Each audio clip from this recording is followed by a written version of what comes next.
Hello दोस्तों, welcome back my YouTube channel.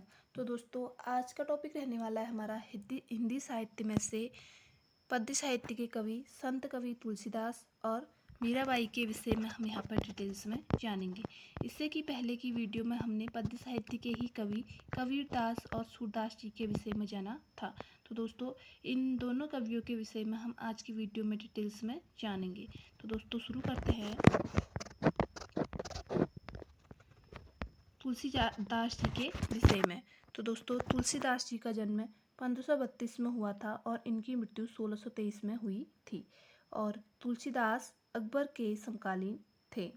कई बार बनना भी है कि तुलसीदास किसके समकालीन थे, तो कबीरदास जी के समकालीन थे। और इनके जो गुरु थे वह थे नरहरि दास, और इनके पिता का नाम आत्माराम और माता तुलसी देवी थी। और इनका जो जन्म हुआ था अभुक्त मूल नक्षत्र में इनका जन्म हुआ था। आगे है तुलसीदास की भक्ति भावना। तो दोस्तों, जो तुलसीदास की भक्ति भावना थी वह दासी भाव की थी। और तुलसीदास सगुण धारा के राम भक्त कवि थे। तुलसीदास जी को अनेक उपनामों से भी जाना जाता है, जैसे कि हिंदी का जातीय कवि, मानस का हंस, लोकनायक, कवि शिरोमणि और रामबोला आदि उपनामों से तुलसीदास को जाना जाता है। कई बार बना भी है कि लोकनायक किसे कहा जाता है या फिर रामबोला नाम से किसे जाना जाता है, तो तुलसीदास जी को जाना जाता है। ये इनके कई उपनाम थे। अब देखेंगे हम तुलसीदास जी की प्रमुख रचनाएं। इनकी टोटल 15 रचनाएं हैं। पहले जो प्रमुख रचना है इनकी रामचरितमानस, जो कि 1574 में इसकी रचना की गई थी। यह अवधी भाषा में है। इसमें 7 कांड में विभाजित है। जो रामचरितमानस है वह 7 कांडों में विभाजित है। और इनकी सबसे महत्वपूर्ण रचनाएं हैं जो कि परीक्षा में बार बार पूछी जाती है, जैसे कि कवितावली, कृष्ण गीतावली, गीतावली, दोहावली, पार्वती मंगल, जानकी मंगल, रामाज्ञा प्रश्नावली, रामलल्ला नच्छू, भरवे रामायण, विनय पत्रिका, सतसई, झूलना और हनुमान बाहुक और वैराग्य संदीपनी। इनमें से जो विनय पत्रिका है वह ब्रजभाषा में है, गीतावली ब्रजभाषा में है और कवितावली ब्रजभाषा में है। और सभी रचनाएं जो भी हैं वह अवधी भाषा में लिखी गई हैं। और जो आगे कवि हैं मीराबाई, इनके विषय में भी डिटेल्स में जानते हैं। इनका जन्म 1503 में हुआ था और 1547 में मृत्यु हुई थी। इनके बचपन का नाम पेमल था।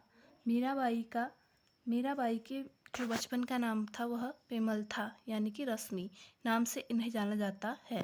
इनके गुरु रैदास थे। रैदास के गुरु रामानंद थे। मीराबाई हिंदी की पहली कवयित्री मानी जाती है। मीराबाई की भाषा राजस्थानी मिश्रित ब्रजभाषा थी। मीराबाई की भक्ति भावना माधुर्य भाव की थी। तो दोस्तों, कई बार क्वेश्चन बन सकता है कि मीराबाई की भक्ति भावना थी, तो इनकी जो भक्ति भावना थी वह माधुर्य भाव की थी।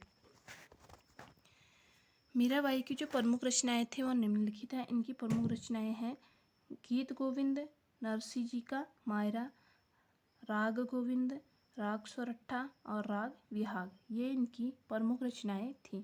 इनमें से जो प्रमुख रचना है वह नरसी जी का मायरा, जो कि कई बार पूछा गया है। अगले जो कवि है वह है रसखान।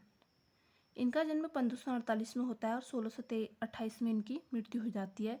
जो रसखान का मूल नाम है वह सैयद इब्राहिम रसखान था। इनके गुरु गोस्वामी विठलनाथ थे। रसखान के जो कवि थे वह थे गोस्वामी विठलनाथ थे।